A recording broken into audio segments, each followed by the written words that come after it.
Faz alguns anos, uma bela e idosa senhora convidou-me para jantar em sua casa.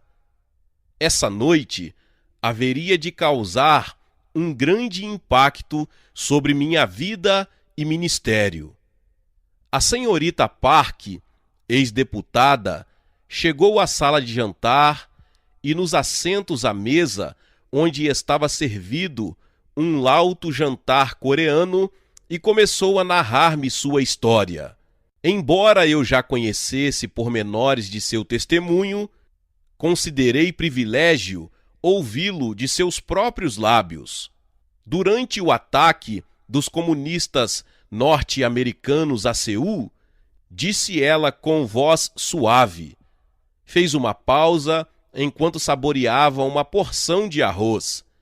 Chegaram tão de surpresa que a maioria das principais figuras políticas não tiveram oportunidade de fugir para o sul. Fui ao meu guarda-roupa, peguei um vestido velho e tentei disfarçar-me de vendedora ambulante. Quando fugia para o sul, os soldados norte-coreanos me prenderam. Disse-lhes que eu era apenas uma pobre mulher, mas não acreditaram em mim. Levaram-me para o quartel, a fim de interrogar-me. Quanto mais eu negava ser alguém de importância, tanto mais me interrogavam, até que um deles tomou-me as mãos e disse que eu mentia. Essas não são mãos de uma vendedora ambulante. São macias, disse ele.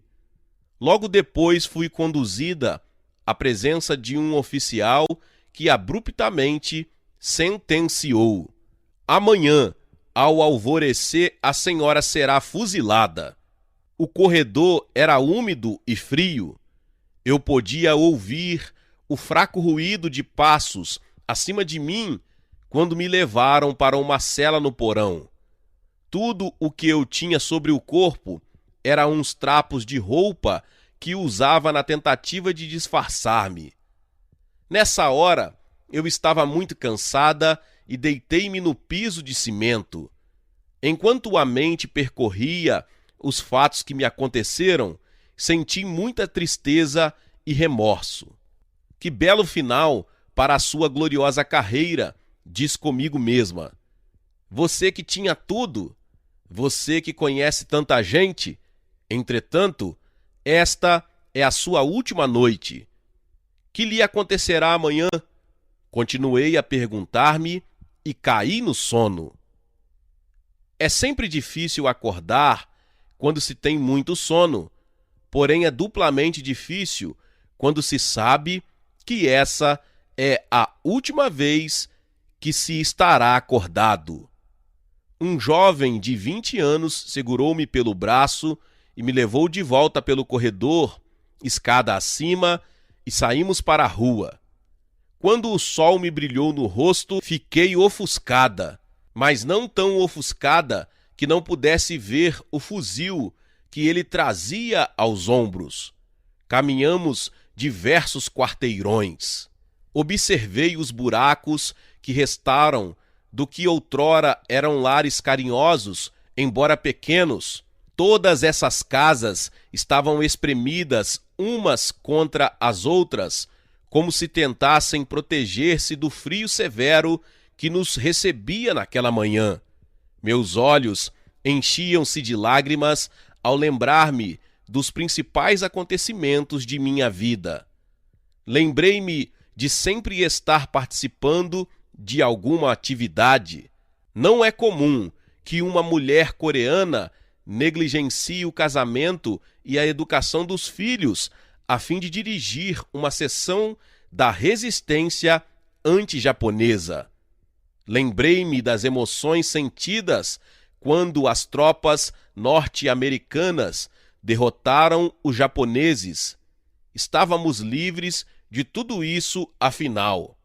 Entrei para a política em busca de justiça para o povo, mas logo fui apanhada na ascensão social que apanha o poder recém-encontrado.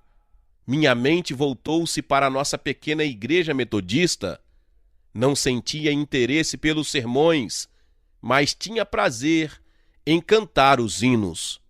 Na realidade, muitas vezes me via cantarolando alguns de meus hinos prediletos, quando estava amedrontada ou solitária. Quão bondoso amigo é Cristo! Eu cantava baixinho, mas lágrimas me enchiam os olhos e rolavam pela face enquanto eu dizia para mim mesma: você nunca aceitou realmente a Jesus Cristo como seu Salvador. Esta declaração, percebida na mente e proferida em voz baixa, trazia-me sentimentos ainda mais profundos de dor e frustração. Eu me perguntava se Jesus me perdoaria e me salvaria naquele instante. Então, com todas as forças que pude reunir, eu disse: Jesus, vou morrer em poucos minutos. Tenho sido uma pecadora, sei que não mereço, mas peço que perdoes os pecados desta velha e me salves como fizeste com o ladrão na cruz. Senti uma alegria súbita encher o coração. Ele batia tão depressa que, tenho certeza, o jovem que me olhava com curiosidade, enquanto subíamos a colina onde eu seria executada, podia ouvi-lo. Fui perdoada, estava livre, preparada para morrer. Creio sinceramente que ninguém está preparado para a vida sem Cristo, muito menos, porém, para a morte sem a certeza que só o Senhor Jesus Cristo pode dar. Agora que eu me sentia feliz e livre, comecei a cantar em voz alta. Revelou-nos seu amor e nos diz que lhe entreguemos os cuidados sem temor. Cale essa boca, velha, gritou comigo o rapaz que se fizera soldado. Para com essa cantoria agora. Por que deveria eu obedecer-lhe agora? Gritei. Não é verdade que vou morrer? Agora sou cristã. Acabo de ser salva ao subir esta colina e aproveitarei os últimos minutos que me restam na terra para louvar a meu Senhor e Salvador, Jesus Cristo. Que segurança! Jesus é meu, tenho antegozo da glória do céu. Comecei a cantar um novo hino para o jovem e rude soldado. De súbito, veio-me à memória toda a letra do hino e continuei a cantar tão alto quanto pude. Ao lado de outra colina nos arredores da cidade, notei que havia uma área plana. O jovem pegou uma pá e começou a cavar a minha sepultura. Enquanto cavava, continuei cantando. De quando em quando ele me olhava e continuava a cavar. Terminada a cova, ele pegou uma venda, colocou-a nos meus olhos e disse: velha, deseja dizer alguma coisa antes que eu a mate e sepulte seu corpo? Embora eu estivesse com os olhos vendados, percebi que podia ver o que se passava no coração do jovem carrasco ali diante de mim. Ah, sim, disse eu, sentindo pesar por ele. Tenho apenas umas poucas coisas que dizer. Tenho vivido uma vida maravilhosa na terra, mas enquanto caminhávamos para cá, você pôde notar que algo me aconteceu. Acordei esta manhã cheia de medo, agora tenho paz e alegria. Veja, hoje cedo eu era cristã, apenas de nome, mas agora sou salva. Gostaria que pudesse conhecer este maravilhoso Salvador, Jesus Cristo. Eu poderia ter dito mais alguma coisa, mas naquele momento senti algo dizer-me que orasse a favor de meu jovem guarda. Posso passar os últimos instantes de minha vida orando pela sua alma? Perguntei, encaminhando para o buraco que ele havia cavado para minha sepultura. Ajoelhei-me e comecei a orar. Depois de orar uns poucos minutos, ouvi o jovem chorar. Terminei a oração e disse: pronto, pode fuzilar-me agora. Nada, porém, aconteceu. Que havia errado? Eu disse de novo: terminei a oração, pode atirar. Não posso. Ouvi-o dizer entre soluços e lágrimas de agonia. Ele desceu à sepultura, tirou-me a venda dos olhos e fitou-me. Minha mãe orava desse modo por mim. Posso vê-la orando por mim agora. Quando ergui o fuzil para matá-la, tive uma visão de minha mãe e não posso fuzilar minha mãe. Você tem de obedecer às ordens, do contrário, eles o matarão, disse-lhe eu, agora mais preocupada com a vida dele do que com a minha. Não posso matá-la. Por favor, fuja quando eu der um tiro para o ar, disse ele enquanto me desamarrava as mãos e me deixava ir. Corri para as colinas em busca de segurança. No momento em que a senhorita Park terminou a história, eu chorava com ela, pouco me preocupando com o fato de mal haver tocado o alimento. Hoje, a senhorita Park está no céu, porém ela passou o resto da vida testemunhando aos líderes acerca do poder de Jesus de salvar e de libertar prisioneiros. Foi ela que começou o primeiro desejum de oração presidencial na Coreia e tocou os corações de muitos de nossos mais poderosos líderes políticos e econômicos. Lembro-me, contudo, de ela olhar-me nos olhos ao final de sua história e dizer-me algo que causou grande impacto. Pastor Cho, o senhor é jovem. Tem um grande futuro no ministério. Devo, porém, aconselhá-lo acerca de algo que nunca deverá esquecer. Pregue o reino de Deus. Nunca entre por desvios. Pregue o evangelho do reino. Nunca permita que as conveniências ou a prominência o impeçam de pregar a mensagem que Jesus pregou. Repito, pregue o reino de Deus. Nunca me esqueci das palavras desta santa coreana. Portanto, falarei da importância de pregar o reino de Deus e de ver o poder do reino de Deus em ação. Agora, muitos perguntam: que é o evangelho do reino de Deus? Antes de tratarmos do que Jesus queria dizer por evangelho do reino, convém entender o que é o reino de Deus. O reino de Deus manifesta-se de duas formas. Há o aspecto futuro e também a realidade presente. Embora este importante assunto bíblico tenha muitas facetas, julgo de importância que todo cristão entenda como o reino de Deus influencia o crescimento da igreja. Entendida esta grande lição, podemos liberar o poder dinâmico que jaz dentro de todo crente. Podemos ver o poder do Espírito Santo atuando em nosso ministério, como atuou no ministério dos primeiros apóstolos.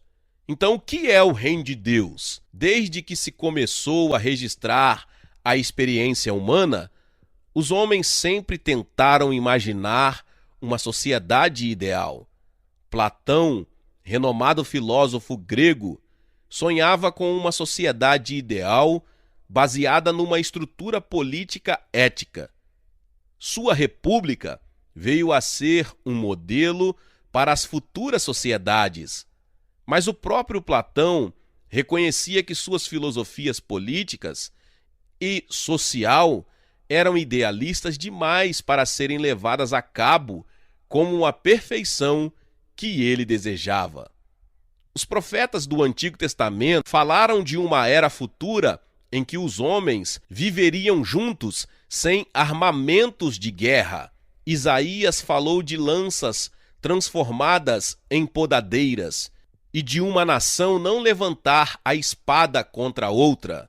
Na verdade, a paz do mundo seria tão dramaticamente diferente que ele usou as imagens do lobo habitando com o cordeiro, do leopardo deitando-se junto ao cabrito e do bezerro e o leão novo andando juntos, querendo com isso significar a real mudança nos negócios mundiais que haveria de ocorrer no futuro. A mensagem que Jesus pregou era de arrependimento, porque estava próxima a inauguração de uma nova era. Arrependei-vos, porque está próximo o reino dos céus. Mateus 4,17. Seus ensinos, ilustrações e parábolas versavam, antes de tudo, sobre o reino de Deus. Com efeito, a oração que ele ensinou aos discípulos diz: venha o teu reino, faça-se a tua vontade, assim na terra como no céu. Mateus 6,10. Até ao fim, Jesus nunca deixou de acentuar aos discípulos a importância do reino. Embora seja óbvio a todos os que estudam os evangelhos que a principal ênfase de Jesus era sobre o reino de Deus, Mateus chama-o de reino dos céus porque escrevia tendo em vista os judeus. Há pouco acordo sobre o que é o reino de Deus e o que deveria ser a mensagem do Evangelho do Reino. Agostinho entendia que o reino de Deus era sinônimo da igreja. O movimento da Reforma desempenhou grande papel em redefinir o significado do reino de Deus. Calvino concordava basicamente com Agostinho. Divergiam apenas sobre que aspecto da igreja representava o reino de Deus. No seu entender, a verdadeira igreja, dentro da igreja visível, era a manifestação terrenal do reino de Deus, cabendo-lhe a missão de transformar as nações do mundo em povos dispostos a submeter-se ao senhorio de Jesus Cristo. A tarefa da igreja seria possível mediante o uso de um poder especial chamado Evangelho do Reino. Este Evangelho do Reino de Deus tocaria de tal modo a vida, primeiro dos homens e depois das nações, que haveria uma poderosa transformação da realidade social, política e econômica. A igreja foi comparada ao fermento que lentamente vai permeando a massa da terra de tal modo que num determinado ponto da história a terra proclamaria Jesus como Senhor e Rei. A essa altura, o Senhor Jesus Cristo voltaria a fim de receber o reino que o Pai Celestial preparou para ele. A outra escola de teologia que não tenta explicar o reino de Deus em termos do futuro, procura entendê-lo em seu presente contexto social. Harvey Koss é apenas um dos muitos teólogos modernos que consideram o reino de Deus como uma ordem social produzida pela igreja. Os problemas de desigualdades, preconceitos, bem como o restante de nossas preocupações sociais, devem ser ventilados e tratados por uma igreja cônscia de sua missão. Os termos bíblicos são redefinidos para torná-los mais aplicáveis aos problemas. Muitos de nossos líderes eclesiásticos liberais são motivados pelo que consideram falta de interesse dos líderes eclesiásticos evangélicos mais conservadores. Embora, mais adiante, eu externe minha opinião acerca do reino de Deus, creio que há uma falha fundamental em manter-se apenas uma opinião sobre ele. Conquanto eu creia na razão, não creio na infabilidade dela. Há um fundamento maior do que a razão para estabelecer-se o que é realmente o reino de Deus. Esse fundamento é a simples, porém profunda palavra de Deus. Examinemos alguns princípios bíblicos básicos que nos ajudarão a entender o que é o reino de Deus. Em primeiro lugar, o reino de Deus não é só para o futuro, mas também para o presente. O reino de Deus não é comida e nem bebida, mas justiça e paz, e alegria no Espírito Santo, Romanos 14:17. Paulo revela-nos que o reino de Deus transcende a existência natural do homem e leva-o a experimentar no presente o fruto do Espírito Santo, que, se a pessoa associar-se com o Espírito Santo, tornar-se-á semelhante àquele com quem se associa. O resultado final da associação com o Espírito Santo será uma existência mais de acordo com a qualidade que Deus confere à vida do que com seus aspectos essenciais, como comer e beber. Em segundo lugar, Paulo revela ainda que o reino de Deus é algo em que entramos como resultado da regeneração pelo Espírito Santo. Ele, Deus, nos libertou do império das trevas e nos transportou para o reino do Filho do seu amor. Colossenses 1:13. No grego, a palavra transportou é metastasen, que significa literalmente mudar de lado. Pode-se comparar este versículo a um jogo de futebol, quando o time ocupa um lado do campo. Num lado está a equipe representando o reino das trevas, no outro, a que representa o reino de Deus. Durante o jogo, um dos principais jogadores do time das trevas tira a camisa, vai para o banco do adversário e veste a camisa do reino de Deus. Depois ele entra no campo para jogar contra o time das trevas. Ele simplesmente troca de lado. Foi isto que aconteceu conosco. Passamos de um reino para o outro, o reino de nosso Senhor. Em terceiro lugar, o reino de Deus também é retratado em sua perspectiva futura de bem-aventurança eterna. Por isso, irmãos, procurai com diligência cada vez maior confirmar a vossa vocação e eleição, porquanto, procedendo assim, não tropeçareis em tempo algum. Pois desta maneira é que vos será amplamente suprida a entrada no reino eterno de nosso Senhor e Salvador Jesus Cristo. 1 Pedro 1, 10 e 11.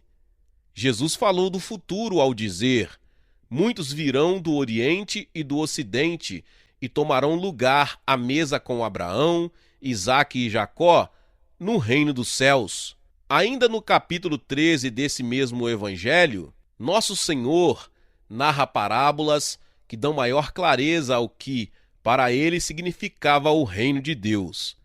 Ele diz que, expurgado o reino das impurezas, os justos resplandecerão como o sol. Em quarto lugar, Jesus é a representação de como é estar no reino. Não vem o reino de Deus com visível aparência, nem dirão: ei-lo aqui ou lá está, porque o reino de Deus está dentro em vós. Este versículo pode aplicar-se ao fato de que o reino de Deus estava no meio deles. Jesus estava entre eles. Os fariseus não deviam procurar uma manifestação gloriosa no futuro, porque o reino de Deus estava diante deles e eles eram cegos demais para observar que Deus estava operando sem estardalhaço. Em quinto lugar, o paradoxo do reino tem de ser considerado na base de uma compreensão equilibrada. Jesus disse a Pilatos no capítulo 18 de João: o meu reino não é deste mundo. Também ele disse no capítulo 13 de Lucas que o reino de Deus cresce quase imperceptivelmente como um grão de mostarda. Não obstante, esta semente quase despercebida cresceria e afetaria o mundo inteiro. Vejo-as como um equilíbrio. Portanto, o reino de Deus é futuro, mas também é presente. Não é deste mundo, mas afeta este mundo. Pode-se entrar nele agora, mas há uma realização futura.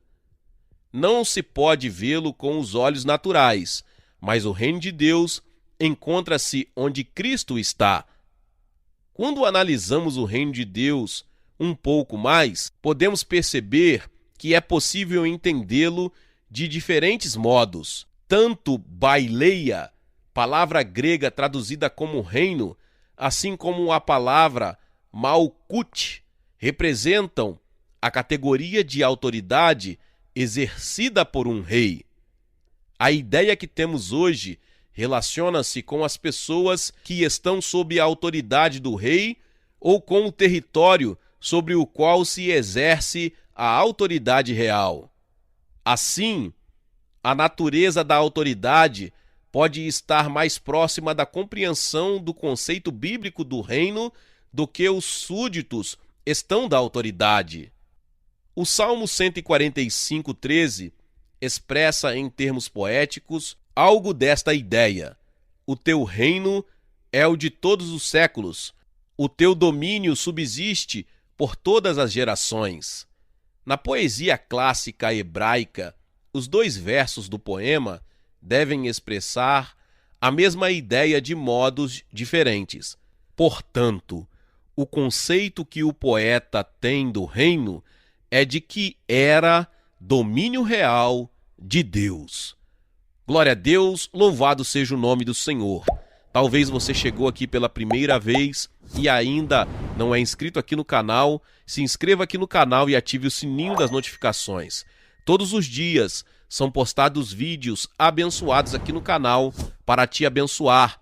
Deixe também o seu like e não se esqueça de compartilhar esta palavra com mais pessoas. Meus irmãos e minhas irmãs, nos vemos nos próximos vídeos. Amém.